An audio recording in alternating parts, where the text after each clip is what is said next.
अगले 100 साल में। गेहूं उनके यहाँ होता है, गेहूं हमारे यहाँ भी होता है, उसी गेहूं से हम आटा बनाते हैं, उस गेहूं से वो भी आटा बनाते हैं, उस आटे से हम रोटी बना लेते हैं, उस आटे को सड़ा के वो पाव रोटी और डबल रोटी बना लेते हैं। हम उसी आटे से रोटी की कितनी तरह की रोटियां बना सकते हैं, पराठे बना सकते हैं, पूड़ी बना सकते हैं, कचौड़ी बना सकते हैं, 20 किस्म के पराठे, 20 किस्म की पूड़ी कचौड़ी। इतनी विविधता हमारे व्यंजन में जब है तो सड़ी हुई मैदे की डबल रोटी पाव रोटी खाना ये कोई शान की बात नहीं है। ये अंग्रेजी भोजन है, तामसिक भोजन है। इसको जल्दी से जल्दी छोड़िए और अपने घर से इसको विदा करिए, इस अंग्रेजियत में से बाहर आइए। भोजन की गुलामी, ये पिज़्ज़ा है, बर्गर है, हॉट डॉग है, कोल्ड डॉग है, चाउमीन है, ये सब हटाइए, क्योंकि ये विदेशी भोजन हमारे लिए अनुकूल नहीं है। जिस देश में ये विकसित हुआ है उस देश के लिए थोड़ा अनुकूल हो सकता है, हमारे लिए तो बहुत प्रतिकूल है। तो भोजन की गुलामी ठीक करिए, भाषा की ठीक करिए, भेषज की ठीक करिए, भूषा की ठीक करिए, और अंत में अगर कर सकते हैं व्यक्तिगत जीवन में, तो ये भजन संगीत में भी काफ़ी कुछ गुलामी आ गई है। हमारा संगीत शास्त्रीय संगीत है, राग रागनियों पर आधारित है, और शास्त्रीय संगीत का विकास लाखों करोड़ों वर्षों में हुआ है। वेदों में से निकला है हमारा संगीत। वेद जितने पुराने हैं, संगीत उतना ही पुराना है इस देश में।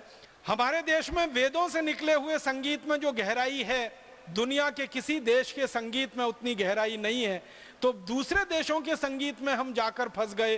Rap music, pop music, Michael Jackson का म्यूजिक, बीथोवन का म्यूजिक, मोजार्ट का म्यूजिक, ये सारे के सारे म्यूजिक जो उनके समझ में शायद आते हैं या नहीं मुझे नहीं मालूम, हमारे समझ में तो बिल्कुल नहीं आते हैं।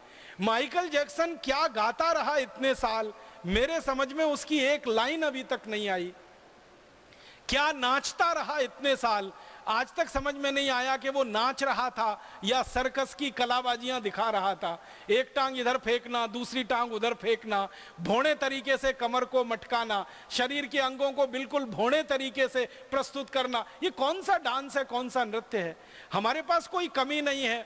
कथक है, कुचिपुड़ी है, भरतनाट्यम है, कथकली है, 20 किस्म के शास्त्रीय नृत्य हैं, 20 किस्म के हमारे शास्त्रीय गान हैं, और सैकड़ों हजारों किस्म के हमारे वाद्य हैं। कितने अच्छे सुरीले वाद्य हैं। बांसुरी हमारे पास है, सितार हमारे पास है, सरोद हमारे पास है, तबला हमारे पास है, हारमोनियम हमारे पास है, और विदेशियों के पास एक ही है, वो ब्रास बैंड जो बजता है बाजारों में और बारातों के आगे। आपने देखा है वो लंबा सा भोंगा सा वो गोल गोल रहता है ना, जिसको बजाने में पूरे फेफड़े निकल आते हैं उसके, वो ये ब्रास बैंड अंग्रेजों का है, ये अपना नहीं है। और जो बजे तो कान फोड़े और दूसरों का दिमाग खराब करे, बजाने वाले का तो उससे ज्यादा दिमाग खराब हो। मेरी एक बहुत विनती है आपसे, ये मेरे हृदय की बात है कि भारत स्वाभिमान के किसी भी कार्यकर्ता भाई बहन के घर में बेटे बेटी की शादी हो या आपकी अपनी खुद की शादी हो, तो कृपया करके ये ब्रास बैंड तो बिल्कुल मत ले जाना, क्योंकि ये अंग्रेजों की परंपरा है ब्रास बैंड की।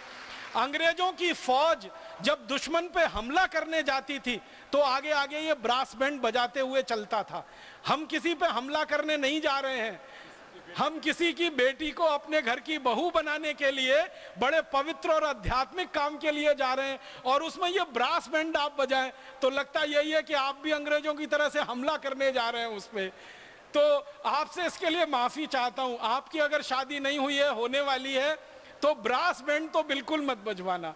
आप बोलेंगे फिर क्या बजवाएं? आपको अगर बजवानी है तो शहनाई बजवाना। शहनाई भारतीय वाद्य है, और जब बजता है तो कानों में ऐसा रस घोलता है कि दिल करता है सुनते ही जाओ, सुनते ही जाओ, सुनते जाओ। बांसुरी बजवाना, शहनाई बजवाना, सितार बजवाना, सरोद बजवाना, और कुछ बजवा लेना, ये ब्रास बैंड तो बिल्कुल नहीं। और अगर कुछ ना मिले तो बिना कुछ बजाए ही ले आना।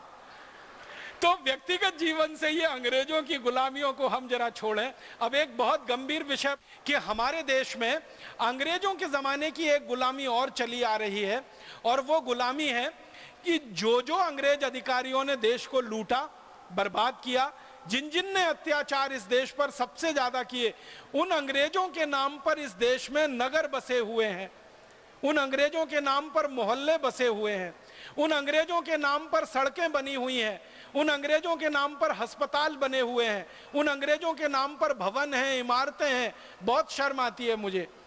मैं एक उदाहरण देना चाहता हूं नाम लेकर। हम यहाँ इस समय उत्तराखंड में हैं। इस उत्तराखंड में इस हरिद्वार से लगभग 150 किलोमीटर दूर एक छोटा सा नगर है, उसका नाम है लैंसडाउन। ये लैंसडाउन नगर पौड़ी जिले में आता है। पौड़ी एक जिला है उत्तराखंड का, उसमें लैंसडाउन नाम का एक बहुत छोटा सा नगर है। लैंसडाउन नाम का एक अंग्रेज हुआ इस देश में, और 1894 की बात है। वो इस देश का गवर्नर जनरल होता था। बाद में उसको वॉयसराय की भी पदवी दी गई।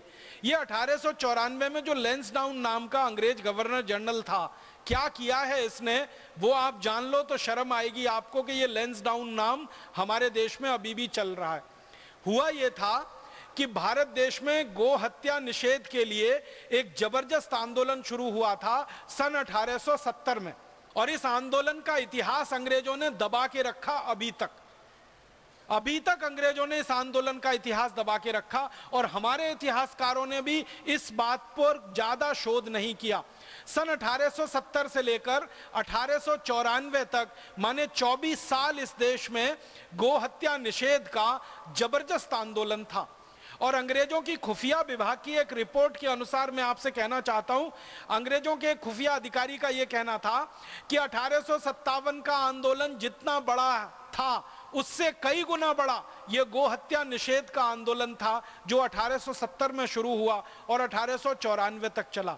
बहुत गौरव से मुझे यह कहना है कि इस आंदोलन की शुरुआत आर्य समाज के लोगों ने की थी, आर्य समाज के कार्यकर्ताओं ने की थी। आप जानते हैं, परम पूजनीय महर्षि दयानंद की शिक्षाओं से प्रेरित और प्रभावित होकर बहुत सारे युवक आजादी के आंदोलन में कूदे थे। परम पूजनीय महर्षि दयानंद से ही प्रभावित होकर बहुत सारे युवक गोरक्षा आंदोलन में और गो हत्या निषेध के आंदोलन में 1870 में कूदे थे।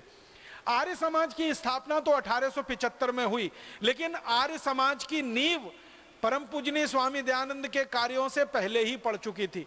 तो 1870 में यह आंदोलन शुरू हुआ। आज जिस स्थान पर हरियाणा है, पहले यह पंजाब हुआ करता था, हरियाणा आजादी के बाद बना है। इस इलाके से यह आंदोलन शुरू हुआ, और अंग्रेजों की खुफिया रिपोर्ट बताती है कि सबसे पहले यह आंदोलन जींद से शुरू हुआ था। जींद एक बड़ी रियासत हुआ करती थी उस जमाने में, वहां से गोरक्षा आंदोलन 1870 में शुरू हुआ। गोरक्षा सभा बनाई गई थी जींद में, उसमें कार्यकर्ताओं ने संकल्प लिया था कि गाय को कटने नहीं देंगे, और जो अंग्रेज गाय काटेगा उस अंग्रेज को हम काटेंगे। ऐसे करके आंदोलन फैला। जींद एक छोटे से स्थान से शुरू हुआ आंदोलन धीरे धीरे संपूर्ण भारत में फैल गया। 1894 तक आते आते 1 करोड़ से ज्यादा कार्यकर्ता इस गोरक्षा आंदोलन में शामिल हो गए। 1 करोड़ से ज्यादा कार्यकर्ता पूरे देश में। और इन कार्यकर्ताओं ने जगह जगह कत्ल खाने बंद कराना शुरू कर दिया। और ये कत्ल खाने बंद कराने का काम कैसे किया करते थे? अंग्रेजों के कत्ल खाने जो चला करते थे, उनके सामने जाकर ये लेट जाते थे, और जो गाड़ियां पशुओं को भर के ले जाती थी उनके सामने ये कार्यकर्ता लेट जाते थे और कहते थे हमारे ऊपर से लेके जाओ, तब ये पशुओं का कत्ल होगा, हम पहले मरेंगे बाद में ये पशु कटेंगे। इतना जबरदस्त आंदोलन था। परिणाम ये होने लगा कि जगह जगह अंग्रेजों को कत्ल करने के लिए जानवर मिलना बंद हो गए।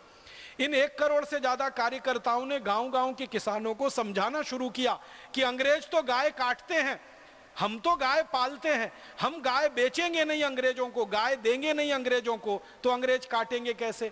इस तरह से यह आंदोलन बढ़ा। अंग्रेजों की हालत खराब हो गई। जब जगह जगह कत्ल खानों को गाय मिलना बंद हो गई, तो गाय का मांस खाना अंग्रेजों को तो बहुत आवश्यक था। बिना गाय का मांस खाए वो एक दिन भी रह नहीं सकते थे। तो अंग्रेजी सेना में विद्रोह की स्थिति आ गई, और अंग्रेजी सैनिकों ने कहा कि गाय का मांस नहीं मिलेगा तो हम बगावत करेंगे, विद्रोह करेंगे। अब अंग्रेजी सरकार के लिए एक तरफ कुआं, एक तरफ खाई। ये गोरक्षा आंदोलन करने वाले कार्यकर्ता गाय मिलने नहीं दे रहे थे कटने को, और अंग्रेजी सैनिक गाय का मांस ना मिले तो बगावत करने को तैयार। तो अंग्रेजों की महारानी ने एक हस्तक्षेप किया, विक्टोरिया ने लैंसडाउन नाम के एक अंग्रेज अधिकारी को पत्र लिखा। लैंसडाउन उस समय गवर्नर जनरल था। 1894 के आसपास वो पत्र इसके पास आया, और उस विक्टोरिया ने उस पत्र में लिखा कि ये जो गाय भारत में कटती है ये तो हमारे लिए ही कटती है, ये बात तो सही है, क्योंकि भारत